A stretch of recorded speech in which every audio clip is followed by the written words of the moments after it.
Initiation by Elisabeth Haich. Chapter 14. Darkness. In build and figure, I resembled my father strongly. I was as tall as he was. My hair, though was not as black as his, was nevertheless dark brown, and my skin was pale like his, not reddish like my mother's. Only my eyes were dark blue instead of black. After my marriage, I became paler and slimmer than ever. I could never get used to the idea of the passing of time and the transitory aspect of human existence. As a consequence, I could never feel completely free and happy. This constant pressure on my soul was very bad for my well-being. One evening I lay down with no bodily affliction whatsoever. When I opened my eyes in the morning, I involuntarily glanced at the ceiling. To my utter astonishment, I saw a thick black line that had never been there before. Completely taken aback, I sat up suddenly to see that this queer black line was. What this queer black line was. As I did so, the line seemed to jump up and sink back slowly again. My heart nearly stood still. I realized that the black line I saw lay in my eyes and not on the ceiling. I opened and closed my eyes, and then I closed one and afterwards the other, discovering that I could only see this line with my right eye. I remembered hearing about an affliction of the eyes called muchas volantes. One is said to see black dots dancing around, as though a lot of flies were buzzing around the room. As I heard it, these nervous illnesses are not particularly dangerous. I tried to find out whether I could see these muchas volantes. I looked up, I looked down. The black line followed the laws of gravity. It seemed to me as though a thick black thread were tied to some spot above my head. The other end seemed to hang down and moved along following the movement of my eye. It certainly was no nervous delusion. It was real. It was there. From that moment on, a painful journey began, a journey which anybody will know who has been afflicted with a disease not yet fathomed by the resources of science. I traveled from one famous professor to another, only to be told that my eye could not be healed because the symptoms were not those of an organic illness. One of the professors said to me, "It isn't an illness at all, therefore it can't be cured. It's a condition occurring in old age, which rarely occurs in someone so young. It's like getting white hair at a very young age, through constant strain. How could you cure that? It can stop if the person is relieved of the strain, but to cure it is impossible. You can only cure illnesses. Science knows of no remedies for such complaints of the eye as you have. In the case of old people, such an affliction is not dangerous, for it develops very slowly. Nobody knows what will happen in the case of young people. From an organic point of view, your eyes are completely healthy, only extremely sensitive. All our tests have shown that your eyesight is powerful beyond belief. Eyes as strong as yours are very rare. Your perceptive powers are equally great. Your susceptibility to light is so strong that you can see how many fingers I'm holding up, and you can read very small print in practically complete darkness. Very occasionally, sailors who can recognize objects at a great distance have similar eyesights. They have the advantage of living in very healthy sea air and are not under the constant nervous tension. Furthermore, they have enough resistance to uphold a balance of susceptibility. But you, my dear woman, live in a great city and are not very resistant. You are abnormally thin. Tell me, do you suffer under continuous mental strain?" "No, Professor," I said. "I am very happy." How could I have explained to him that I suffered from fear of mere mortality? How could I have told him that I was fighting against time, which moves unflinchingly and transforms all beings, all happiness, into destruction and death? And even if I had told him, how could he have helped me? Instead, I asked him something else. Can you tell me whether this symptom will occur in the other eye as well? How can I tell? I hope the injections I am prescribing will help you and will clear away the exudation. I also hope that the other eye won't be affected, but I can't look into the future and even less guarantee anything. My advice to you is to take good care of yourself and eat heartily to build up your resistance. Wear sunglasses in bright sunlight to protect your eyes. Rest a lot, and let's hope that things will turn out all right again. That was enough. I went to my parents, together with my husband, feeling as though someone else had been through all this instead of myself. I noticed how this somebody answered the questions my parents asked, and I watched this somebody eat dinner. Everything had become so changed, so different. My family was very upset, but tried not to show this to me, and made a big effort to seem happy and gay. My mother tried to console me. Rest assured, everything will turn out all right again. Nobody in our family has ever had any trouble with their eyes. Your eye will soon be normal again. Don't even think about it. Oh, how often have I heard those words from friends who loved me and who tried to help me or console me. Don't think about it. How can I possibly help thinking about something that keeps on dancing about in front of my eyes? How can I forget the black thread which hangs down in front of me wherever I look? When I glance at someone, the black thread seems to stick on his nose or his brow or sink slowly to his mouth. Later on, when the black line increased, I saw everything through a dirty, jagged web. How could I not think about it? In the first days of my affliction, I felt as though an immense rock had hit my head, completely flattened me. I could not believe it. My eyes in great danger? It must be a bad dream, which will soon pass when I wake up.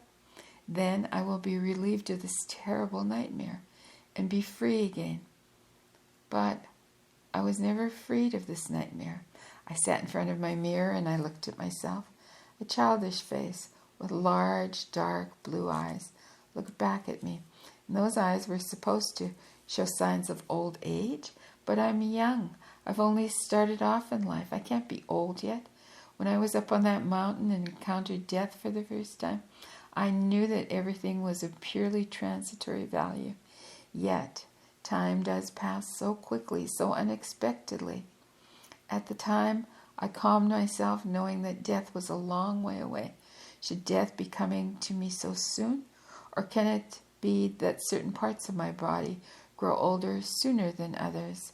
That a delicate mechanism, like the human eye, perishes sooner than other organisms, and that the whole body might live longer than the eyes?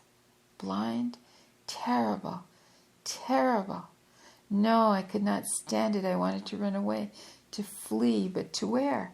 My stigma, the black line in my right eye, accompanied me wherever I went. I could not get rid of it. I fell into a state of dejection. Only those who have experienced similar misfortunes can understand how my heart bled for the blind people I saw on the streets, how I felt for them. I could not forget my despair for 1 minute, not for one single instant. The dark blotches fluttered up and down in front of my eyes and constantly changed their appearance. I never ceased watching them. I got into the habit of carefully scrutinizing my eyes when I woke up in the morning. Has it become worse? Can I still read small print with my right eye?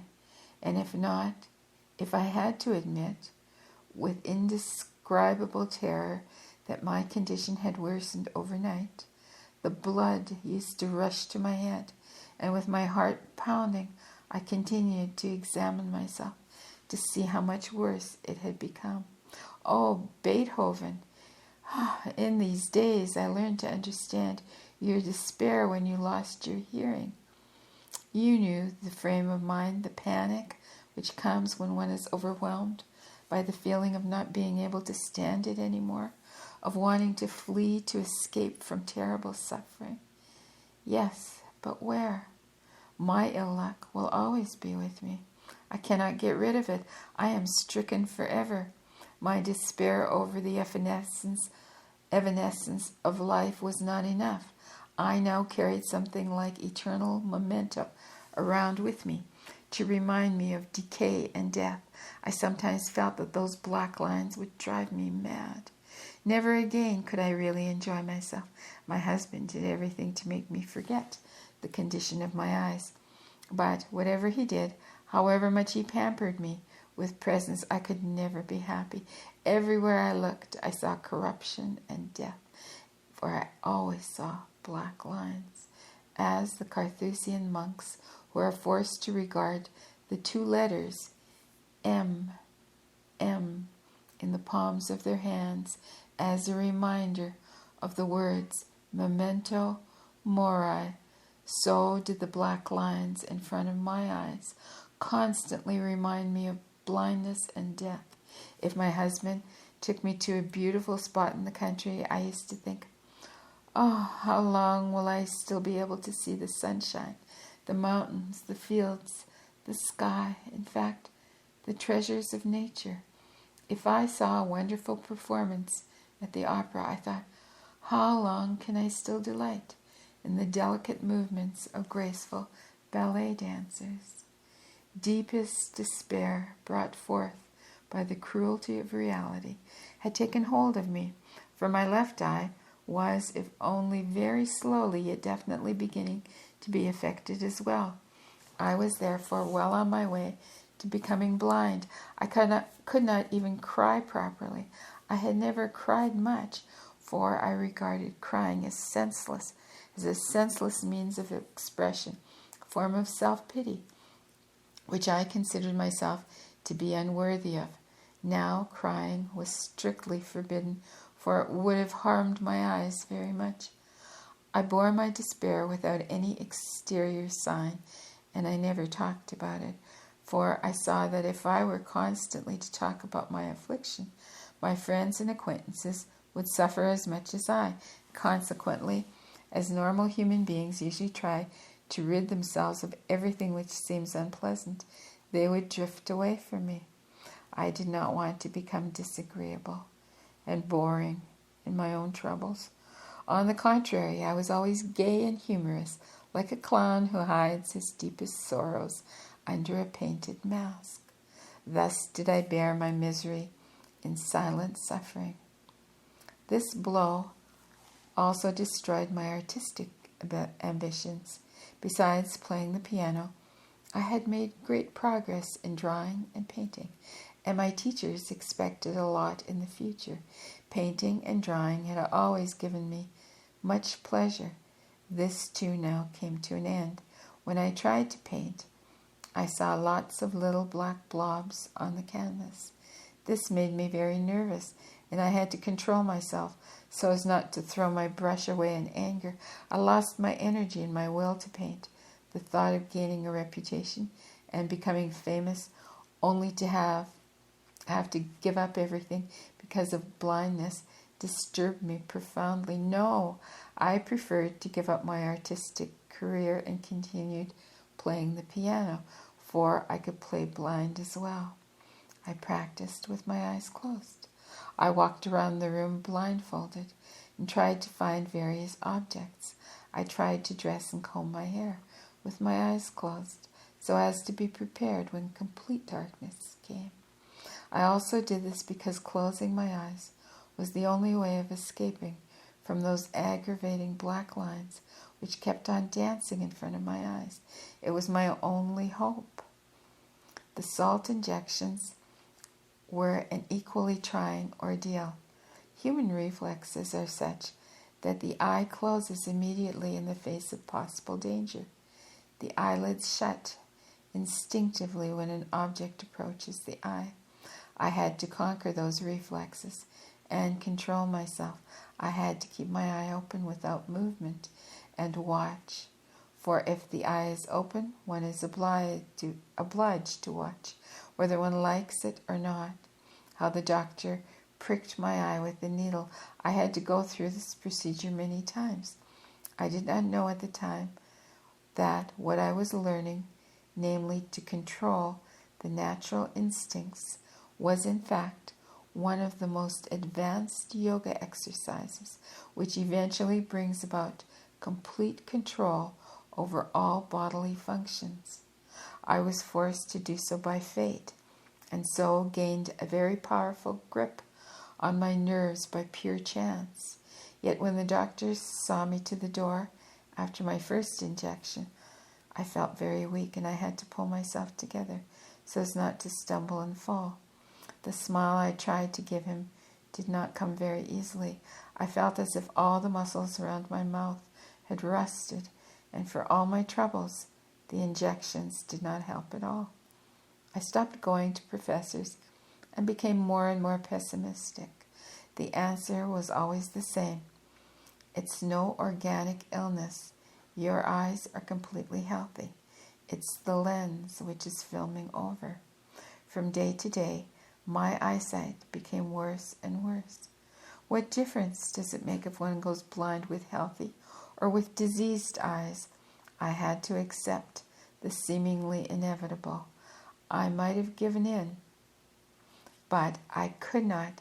How can somebody give up and accept blindness as a normal state of affairs? Immutability and I were fighting against each other. There was no question of losing. There was no question of my losing. I would not give in, so I had to be destroyed. The night the black line appeared for the first time, I, myself, was slain. I did not notice it straight away. This amusing, vain, impertinent, and sensual little being, which I wanted to be a famous and celebrated artist and a beautiful woman, was destroyed. My hidden philosophy of life, which had been born up on the mountain following the first encounter with death, now took a hold of me forcibly. Now I could not, and did not even want to, let the voice which repeatedly reminded me of the past go by unheeded. And as I started to listen to this voice very attentively instead of turning away from it, I began slowly to recognize a familiar and dearly beloved voice, his voice.